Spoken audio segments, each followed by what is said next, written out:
programs with you. I know everyone is very busy, so we appreciate you taking the time to participate with us on this topic. First, some general housekeeping. We have a live closed captioning available in English. You can turn this feature on by clicking the closed caption button in the Zoom meeting toolbar, and that is located on the bottom middle of your screen. We also have Spanish translation available for this meeting. And I'll switch over to Spanish instructions. Buenas tardes a todos. Quiero agradecerles por acompañarnos hoy para la presentación de tarifas potenciales. Mi nombre es Edna Parra y soy la gerente del alcance y participación comunitaria en CapMetro. Esperemos discutir nuestros programas de tarifa con usted. Sé que todos están muy ocupados, entonces muchísimas gracias por estar con nosotros. Si desea escuchar esta presentación en español, tenemos interpretación disponible. Para escuchar en español, en sus computadoras, presionen el icono del globo en la parte de abajo de su pantalla. Si están en sus tabletas, hagan clic en los tres puntitos y seleccionen interpretación de idiomas y su idioma preferido. Y no olviden presionar listo. Okay, well, thank you again for joining us. And if you have any questions on the chat or if you're on social media, please put them on the chat and we'll try to get every question that we get today. And if we don't, we'll be sure to post them on our frequently asked questions on our website and our public involvement page. So kicking it off, potential fair programs. I'm going to start with our agency core values. The five are innovation, equity, sustainability, transparency, and safety. And you'll be seeing a lot of equity and innovation throughout this presentation for our fair programs and new technology with the new app and our AMP card for innovation. A quick run through of our agenda. We're going to go over our fair strategy. Will be followed by our technology, especially our new account-based system, referred to as AMP. Our potential fair programs, which are fair capping, and we'll go through some program examples and an overview, and the same with Equifair. Then we'll talk about our Title VI analysis, our community engagement, and our next steps. So we'll start with our fair strategy review. These sections are all the areas that are encompass our fair strategy review. Equity addresses transit affordability and other population needs, so addressing affordability with our low-income customers, and also per Title VI, making sure there's no disparate burden for any minority based on race, color, etc. Ridership encourages increased ridership while avoiding downward pressure on revenues. Programs, so we'll go into some of our existing programs that we have, but also our new potential programs, fair capping and Equifair. Technology, so our technology is encouraging contactless easy payments or any other innovations that makes it easier for our riders. Revenue, it supports periodic fare adjustments and aligns with Project Connect integrated financial model.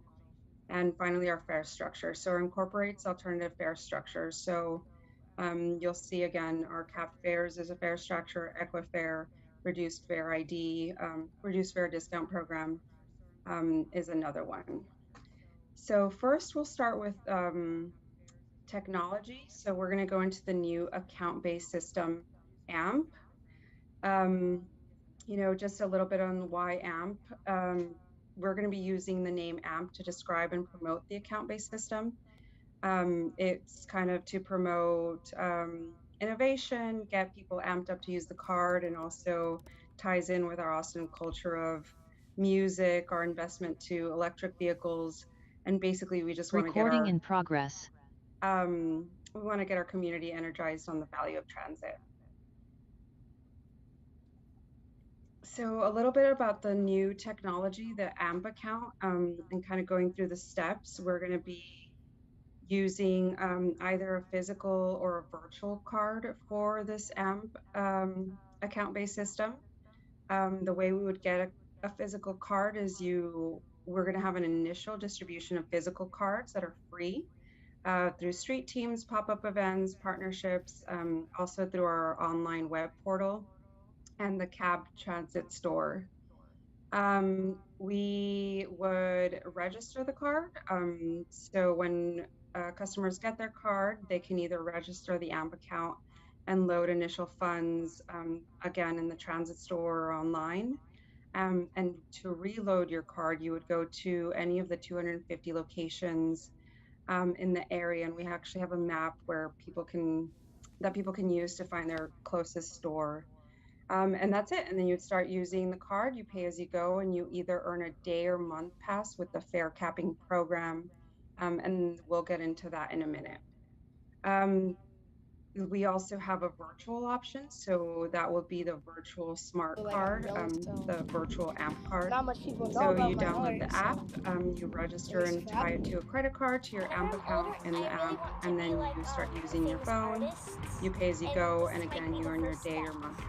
Maybe then other people will get inspired. And just to note, so both the physical Last September, our board card approved the will allow purchase riders to of take advantage of fare capping 197 and new Equifare benefits. zero-emission vehicles. We'll the get largest into that in a zero-emission minute. public transit order to date.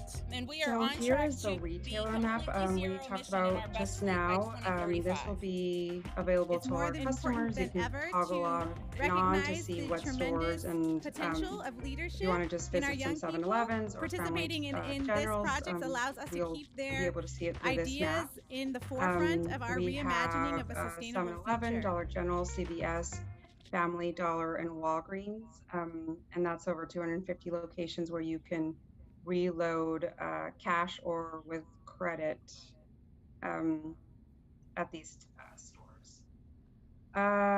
Some benefits of our new account-based system, AMP. So again, when you use the AMP card, you're going to pay as you go. Instead of trying to pay for services or a monthly pass up front, you would pay as you go, and then you earn a pass. Anything that's stored, and if you're registered with your card, you'll be able to recoup that if you lose or if your card gets stolen. So as long as it's registered, you'd be able to get those funds back into a new card. If you have the account-based system, again, you'll be able to use it with our discounted fare benefits. So you'll use it with our current reduced fare program and also our new potential program, Equifare. So if you have the AMP account, then you'll immediately start using it for fare capping. And then if you are eligible, you would use it in your discounted fare benefit. And just fare capping, we'll get into more detail, but using your AMP card, you just never pay more than the total cost of a day pass, or you never pay more for the monthly pass in a calendar month. So a few frequently asked questions for AMP. How do you load money to your AMP account? You reload your card. You either can go online with a credit card or use cash at a retail store, and that's 250 locations. How can I get the AMP account in my app? So customers will need to download the new CapMetro app to register for the AMP account, and then they would get an AMP account. Is the AMP smart card free? Yes, it will be free initially, and in the future, we would have to do another Title of 6 if we were going to add a cost to that replacement card. And can I use the physical card and virtual card interchangeably? No, so customers are going to either have to pick a physical card or a virtual card to use. And again, just to make it easy for the customer, if you pick one, then you're scanning your phone or a card, and then you have your card in your wallet and you use that as you go. And again, just so everyone, a reminder, if anyone has any questions, please submit them in the chat and we will be answering either as we go or at the end of the presentation. So now into the potential fare programs, fare capping and Equifare. So these two programs, again, would be used with the new account-based system we just went through. And first, we'll start talking about fare capping. So what is fare capping? So fare capping, it eliminates the upfront cost for riders and burden of purchasing monthly passes.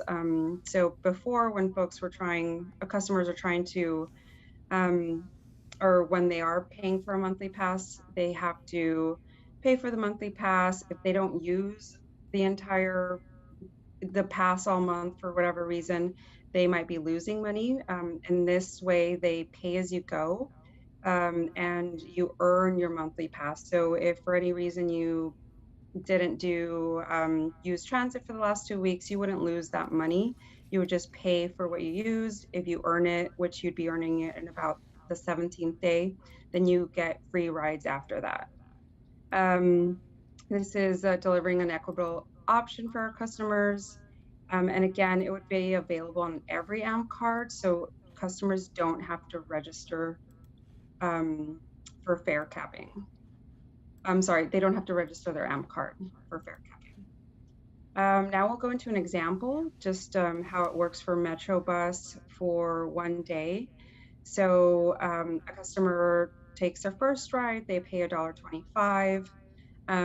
They're coming back from work, they're on their second ride, and they would pay another $1.25, and they've already earned their day pass. So anything after that they've paid $2.50 would be free. So they can ride 3, 4, 5 for that day.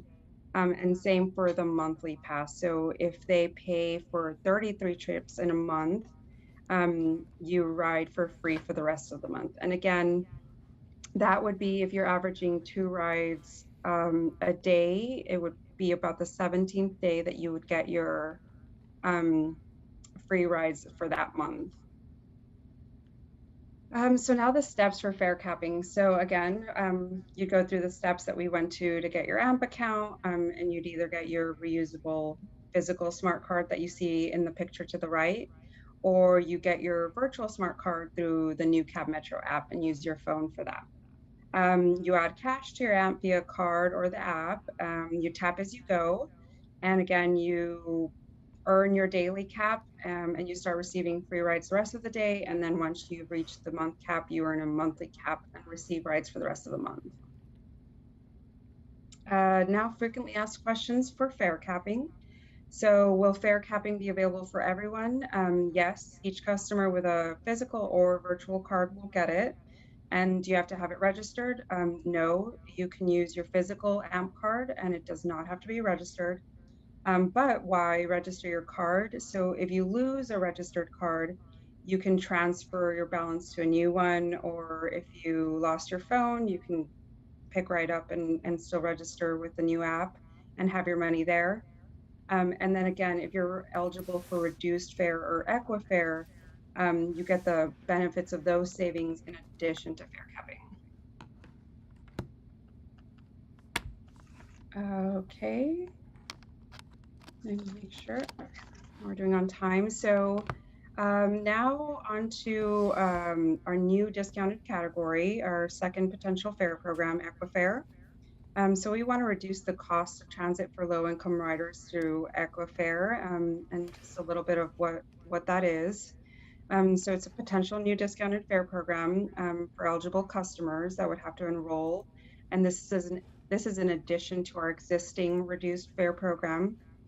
Eligible customers may apply online or at the transit store, and once they enroll, they would receive a discounted fare through the AMP account, again through physical or phone. And Equifare customers will automatically, if they're enrolled in Equifare, will also take advantage of fare capping. And this is also a portion for both fare capping and the account, but trying to get a lot of feedback from the community on what this program could look like for implementation, enrollment, eligibility, and we'll go into those and have specific questions for the community, but have that in mind as we go through this program because it has a lot of steps for enrollment. So here's an example of a similar program at a peer transit agency. So Dallas has the Go Past Tap. So again, it's a discounted fare program in addition to fare capping.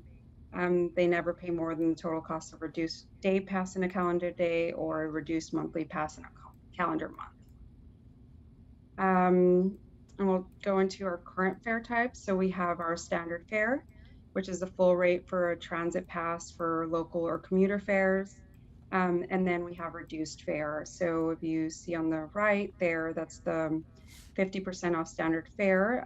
And that's only right now eligible for 4 categories. We have senior 65 and older, Medicare card holders, active duty military, and also riders with disabilities. So, and again, that will still be in existence, the reduced fare, and reduced fare will also be able to take advantage of our fare capping.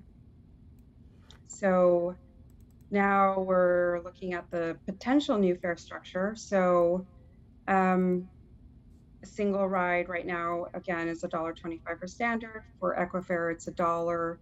The day pass is $2. So if they ride 2 times then and pay $2 after that, that's free for the day. Month pass would be $33 with the new Equifare proposed fare. So the next slide, how do we determine eligibility? This is potential programs that we could use verifying eligibility. So we want to make it as easy as possible for our customers to enroll into this program. So potentially we are looking at any of these programs on this list. If there are any other programs that we can add to that list, please let us know. We've had other community members say Map Basic could be another potential, Austin Energy. If they're already enrolled in that, then that's like verifying that they also qualify for this program. And again, some of these programs don't go to 200% federal poverty level, which is the chart to the right. But so we're also looking at if they do fall into the 200% or below that, then we could also enroll them into the program. So what does that look like if we need to verify their income? What documentation would we require and how would we require that? So kind of those enrollment practices, especially if you work with clients and know what documentation might be hard to get or hard to send over. Those are the recommendations that we're looking for today. So yes, jump into that one. And here's a similar example as above, but we're using the Equifare and fare capping here. So Victoria's on her way to work. She taps her AMP card on the Metro bus, and she pays a single ride of $1, and that's deducted on her AMP account. And then she goes to the doctor at lunch. She pays another $1, and that's $2 for that day. So when Victoria goes back to work after going to the doctor, she's reached the cap for her day pass, and that would be free after that.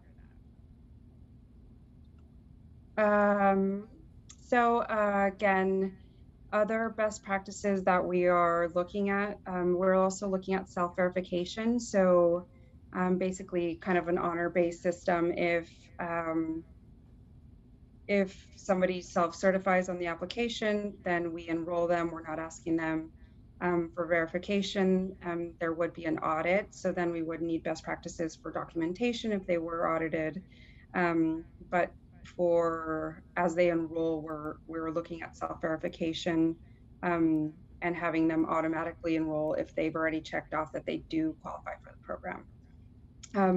Other things, of course, an online application. We also want pop-up events for enrollment or partnerships, maybe auto enrollment if they're in a certain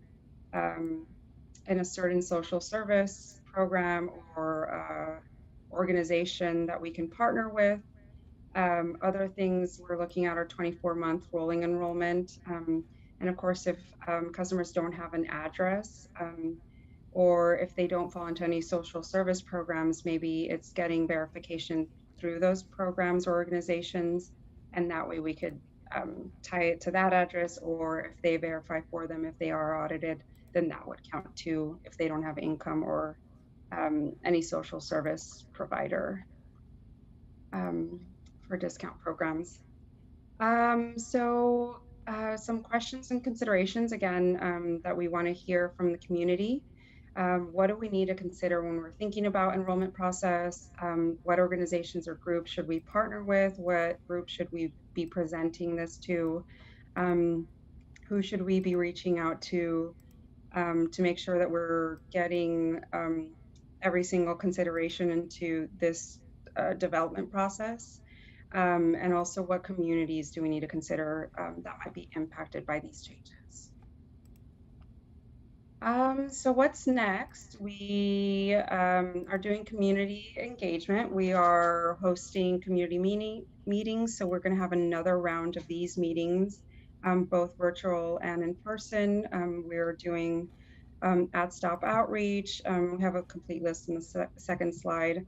But we're also hoping to partner with nonprofits and agencies that provide housing or discount programs, healthcare, anything that, or anyone or any organization that is involved in this already. So we could either partner through, again, implementation, or partner through an easy enrollment process, so we don't have another discount program for our customers. Here's a full list of one second. Let me change it. So let me show you the full list of communications and community engagement that we're doing. So we have a web page, which is where you can find the most updated information. So we'll have all the community meetings, the Title VI analysis posted there once we're finished with that. We'll also be sharing all this through social media,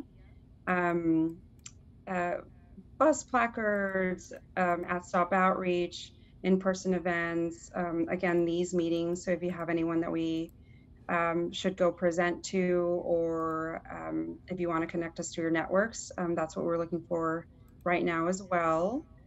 And then next step also is the Title VI analysis.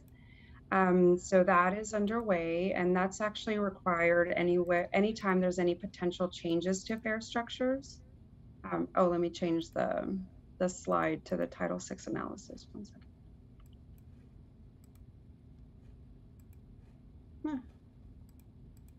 Okay. So that's required anytime there's a fare change in the changes to our fare structure. There is a consultant right now who's conducting our fare equity analysis. And again, we will be sharing that once that's finished. We'll have it posted. We're required to do a public hearing. So we'll also post that date for community members to be aware of when that happens. Other next steps, we are going to our board advisory committees and our DEI advisory committee, which we actually just went to. We'll do any updates to our advisory committees in May. We're trying to meet with staff from the city of Austin, Travis County, and other local programs, Central Health, who work with customer eligibility for the Equifare program. I guess the slide didn't change to the next steps, but there it is. We're also engaging at OpStop and our monthly Meet CapMetro events, and again, trying to partner with social service organizations. And then we're also exploring database integrations for online eligibility verification to potentially reduce the manual process. And that is all. Right now, if anyone has any questions, if you could submit them through our chat or our social media chat. We also have a website, and you're seeing it on the screen right now. It's capmetro.org/fare-programs. And there's a link for a public input site. So If you have any other questions at any time, you could either submit them there, or if you had feedback, you can also submit them there. But if you have questions or you want to request a meeting or presentation, you can email us anytime at engage@capmetro.org. And we can put that on both chats as well, so everybody can copy paste and have that handy. But if anyone has any questions, I'm not sure if the web team has any questions that I'm not seeing, let me know. No, we don't have any questions. I know we did have a recommendation though, as far as the eligibility. So the city of Austin uses HUD's income limits at 80% MFI, and when it comes to qualifying for affordable housing, and that could be another qualifier for the CapMetro program. So we have captured that comment as well. Thank you. Yes, ma'am. Feedback. Well, I will give it a minute and see if anybody else has any questions. Again, thank you so much for joining us today. We really appreciate you coming to learn and provide input. Again, email, website, even our social media, any kind of questions or input, that would be very helpful. And if there isn't anything else, or if there are any more questions, then Can we put the previous slide back up with the contact information before? Yeah, that way if anybody didn't get a chance to write that down, as Miss Edna stated, if you go back home and then start thinking about some things and thinking about the program, this was a lot of information, feel free to reach out to engage@capmetro.org. We'll be happy to capture your information, or if you have a question, we'll share that as well. We did just receive a new question, Ms. Edna. So how long will community engagement happen before this program is implemented? So we're going to continue community engagement until, well, it's going to be ongoing. I mean, we're going to do this initial input phase through the next couple of months until the board approves it. And I think that will be in June or July. From there, we will do community engagement to enroll in the pilot. So we're hoping to get kind of a lot of the segments and customers who need to use, or who are using Equifare, who are using fare capping for the pilot, and then see how we can fix the programs. And this is, of course, if the board approves it. But, and then from there, we're going to do a lot of community engagement for enrollment and eligibility. So we'll have street teams, we'll have trainings for folks who can enroll people in Equifare, and also street teams who go to certain locations so they can station there on certain days and enroll customers into Equifare, or train customers in the new technology, fare capping, and hopefully also enrollment and the eligibility process. Fantastic. Thank you so much. And for anyone, if you, Ms. Edna mentioned during the program presentation, if you have a group or know of a group that this would be great information to share with, especially during this first part of the engagement, we can definitely set something up by utilizing that email address you see on the screen. And then after, we can also, we'll keep your information, and we can also utilize those contacts to when we're ready to launch, if everything goes through with our board. And we have one more comment, a few groups to share this out with, and we will also keep this, collect this for you. But a few groups is Poder, Frida Fridays, College Forward, Austin Community College, Student Life, and multiple items within ACC, and the Montopolis Recreation Center. So I will say that for you as well, Ms. Edna, and add that to our list of groups that we could try to reach out to. Thank you. And thank you all again. And I think that we're done. So thank you everybody again for joining us, and have a good evening.